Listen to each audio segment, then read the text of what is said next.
Proyek pembangunan Balai Latihan Kerja BLK sangat diragukan dan disoal beberapa aktivis dan media sebab diduga dikerjakan asal jadi, mulai dari spesifikasi kerja dan bahan material yang digunakan, serta teknis kerja terindikasi asal-asalan. Hasil investigasi Forum Wartawan Hukum Tindak Pidana Korupsi Forwakum Tipikor bersama beberapa tim media di lokasi proyek pembangunan sarana gedung Balai Latihan Kerja BLK di Desa Petatal, Kecamatan Datuk Tanah Datar, Kabupaten Batubara, Sumatera Utara, Kamis, tanggal 20 November tahun 2025. Pukul 2.30 WIB. Proyek pembangunan BLK dengan nilai kontrak Rp868.846.729 bersumber dari APBD dan dilaksanakan oleh CV, Ridho Anugrah, terpantau berjalan tanpa standar teknis, dan diduga tidak sesuai spesifikasi serta diduga kurang pengawasan dan alat keselamatan kerja yang seharusnya menjadi kewajiban mutlak dari perusahaan rekanan juga dianggap hanya sekedar atau hanya formalitas.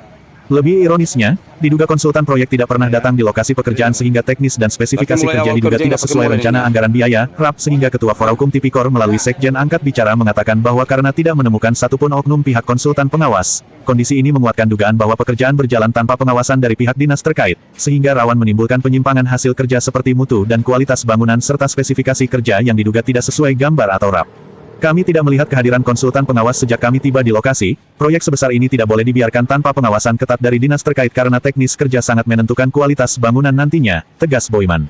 Pekerja tidak menggunakan K3 juga mempengaruhi keselamatan yang diabaikan. Pantauan di lapangan juga menunjukkan. Tim juga menemukan kejanggalan dalam pekerjaan tersebut yakni semen yang digunakan adalah semen Merdeka. Meskipun merek semen tidak selalu menjadi masalah, kualitas percampuran dalam satu sak semen 4 angkong pasir, metode pengerjaan, serta pengawasan tetap harus mengikuti standar teknis konstruksi karena mutu konstruksi sangat berpengaruh pada kualitas. Tanah timbun tidak menggunakan tanah merah, hanya tanah sembarangan, namun sangat disayangkan di lokasi proyek konsultan pengawas tidak ada di lokasi kerja, sehingga pekerja atau kontraktor mengabaikan kualitas pekerjaan sehingga bangunan BLK tersebut diragukan mutu ketahanan bangunan. Tim investigasi Forwakum Tipikor Boyman mengatakan, kita akan menindaklanjuti temuan ini, karena berpotensi merugikan keuangan negara dan kontraktornya diduga sudah melakukan praktek tindak pidana korupsi dalam pekerjaan proyek pembangunan BLK. Dengan adanya temuan tersebut, kami akan menyusun laporan resmi untuk disampaikan kepada dinas atau instansi terkait, termasuk Dinas Ketenagakerjaan Perindustrian dan Perdagangan Kabupaten Batubara selaku pejabat pembuat kontrak PPK. Bila perlu kita minta kepada BPKP Sumut agar benar-benar diperiksa proyek tersebut, dan bisa saja proyek BLK ini berpotensi dilaporkan ke aparat penegak hukum APH, tegas Boyman. Ketua LSM Mitra kepada beberapa media mengatakan komitmen, kami akan terus mengawal proyek BLK ini agar tidak terjadi pemborosan anggaran maupun pengerjaan yang asal jadi, negara tidak boleh dirugikan, dan masyarakat harus mendapatkan hasil pembangunan yang bermutu dan berkualitas termasuk kita awasi agar praktek dugaan korupsi tidak terlalu bebas untuk meraup keuntungan bagi oknum kontraktor, tegas Alayaro Enduru. TV Polhukrim melaporkan dari Kabupaten Batubara, Sumatera Utara.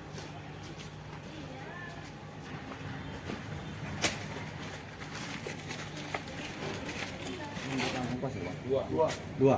2/1. Oh, 2/1 bang. Yang dua itu apa? Pasir ya? Satu semen. Nama bang siapa?